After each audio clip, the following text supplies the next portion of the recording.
Okej, ne si grup kemi vendosur që çdo 2-3 muaj të mblidhemi ndër kishat, mblidhemi bashkë, të adhurojmë Zotin dhe të kemi net adhurimi dhe lutje.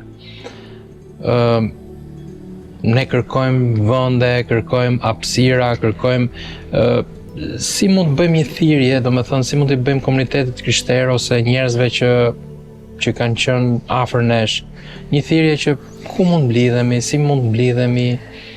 Ne në fakt vjetë që se mbani mend në mars mblodhëm te pallati i kongreseve dhe lavdi Perëndis ishte një gjë e mrekullueshme. Perëndia u lavdrua aty, u mblodhëm së bashku. Nuk ka gëzim më të madh kur neve mblidhemi me qëllimin për të adhuruar Perëndin. Po, Tirana Fest ka qenë një mbrëmje, po themi, ose një ditë shumë e mbushur, nuk ka rëndësi, për ne nuk kanë rëndësi numrat, apo jo Sabina? Por është ringura jem. Po, ajo ishte që të gjithë një zë adhurojnë Zotin. Dhe duke parë këtë dëshirë që neve të mblidhemi bashkë, prandaj dhe ti e the që neve kemi dëshirë që të mblidhemi që të adhurojmë Perëndin. Por në fakt sallat janë pak të kufizuara. Në takimin e fundit që bëm, salla ishte një ndër sallat më të mëdha në Tiranë, por prapë u mbush plot. Dhe këtu shikon që besimtarët kanë dëshirë që të mblidhen dhe të adhurojnë. Duam salla të cilat të përmbushin pritshmëritë tona, ndonjëherë janë dhe pak, ndoshta janë të zëna, ndoshta kanë dinamika të tjera të cilat e vështirësojnë në një farë mënyre.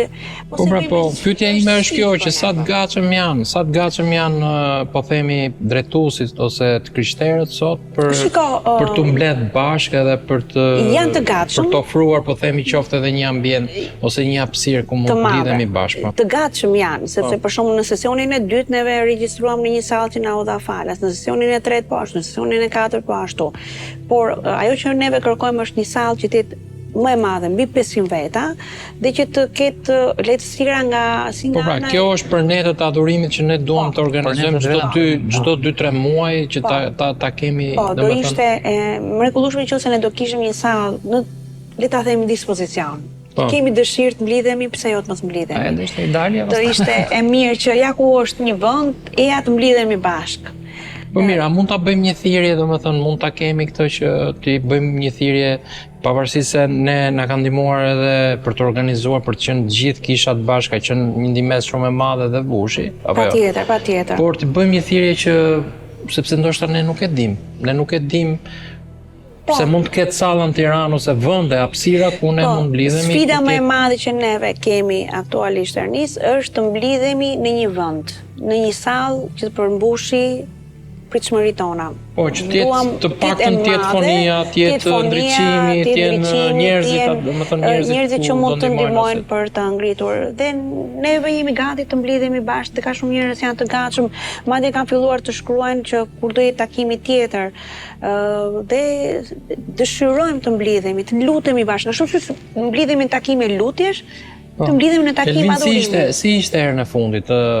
Besoj salla jo shumë e madhe, sepse më vura re që kishte njerëz që adhuronin Zotin, po edhe shumica kanë ndenjur në këmbë, po kishte problem me soundin që në një moment të caktuar, sidomos nga fundi, pothuajse mua po më dhinin gishtat, ai shumë fort i bie pianos, pse nuk dëgjoja asgjë. Edhe ishte shumë e vështirë. Mirë, atë ndodh ndonjëherë nga gëzimi, se janë kaq shumë zohesh aq shumë sa që ti. Jo, prapë është salla që ti ta vështirëson ndonjëherë. Jo se ajo nuk ishte e mirë, po ne gjithmonë kërkojmë akoma më mirë, sa më mirë, aq madje sa më e madhe që edhe njerëz të vinë, që na ardhur nga vende të ndryshme, nga qytete të ndryshme, kështu që nga Vlora, nga Shkodra, nga Durrësi. Dhe takimi i radhës kur do jetë tani apo jo, Sabina? Do jetë që neve kemi dëshirë të mblidhemi pas Pashkës, në datën 8 prill, salla është tek Qendra Krishtere Shqiptare, në orën 18:00. Pas Pashkë, adhurim, lavdërim, lutje, le të mblidhemi. Pra do të jetë në muajin e Pashkës, është djava parë, java dytë, kështu që njerëzit janë duke festuar Pashkën, është atmosfera e Pashkës, e kujtojnë, po themi. Po, lavdi Perëndis. Dhe ne do të adhurojmë Zotin në atë periudhë, me datë 8. Jemi falënderues për atë që ka bërë. Pra, ajo çka na duhet ne përveç se ne do të mblidhemi me datë 8 është salla apo jo? Kësa radhe e kemi gjetur salla, është e qendra e krishterë shqiptare, e vogël e madhe, kjo është ajo që kemi, por ajo që neve kërkojmë në të ardhmen është të gjejmë një sallë edhe më të madhe.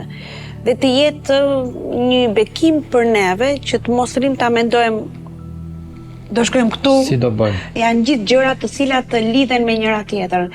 Këtu kemi një grup të cilët kanë dëshirë të mblidhen bashkë, janë gati që të bashkëpunojnë edhe pse vim nga kisha të ndryshme me dëshirën për të mbledhur për të adhuruar Perëndin. Pse jo i gjithë komuniteti të mblidhet jo vetëm si në mars të vitit kaluar, por në çdo mars, në çdo dhjetor, në çdo stin, kohë pa kohë, që në moment që kemi një dëshirë në një thirrje në zemër që hajde të mblidhemi bashkë, neve mund të shkojmë të mblidhemi bashkë. Por në moment që kemi një dëshirë, duhet filloj procesi prapë nga e para, duhet të shikoj për një sallë, duhet të shkoj për këtu, duhet të bisedoj për këtë, që është... Në gjë e parë që ne mendojmë sa herë që duam të bëjmë një zë të tillë, është salla, si do jetë fonia, kush do marrë pjesë. Nuk e kemi luksi që të jemi si ato kisha të mëdha që në shumë vendet e Evropës e kanë një sallë të tyre. Në fakt, kisha shqiptare ka një mungesë. Megjithatë, e besoj që nëse ka diku që mund të akomodojë një gjë të tillë, do ishte një bekim shumë i madh dhe neve do të themi lavdi Perëndis, faleminderit shumë. Nuk e bën për ne, po e bën për si një shërbes dhe si një ofertë për Perëndin. Kjo është ajo. Okej, edhe ne ndoshta herës tjetër do të lexojmë disa nga mesazhet që kanë ardhur, se kanë qenë pafund komentet që janë në YouTube edhe mesazhet e shumë rëndësishme në fakt që ne ta saqë duhet punësosh një njerëz që t'i kesh përgjigje tash. Po, që ti përmendim edhe ti falem. Ato janë ne mund të flasim për gjitha dëshmitë që kanë ndodhur në këto 4-5 vite. Dërgojnë video pafund se si fëmijët e tyre adhurojnë ndërkohë që dëgjojnë muzikën edhe i shikon në... Ja, pra sa e rëndësishme është adhurimi.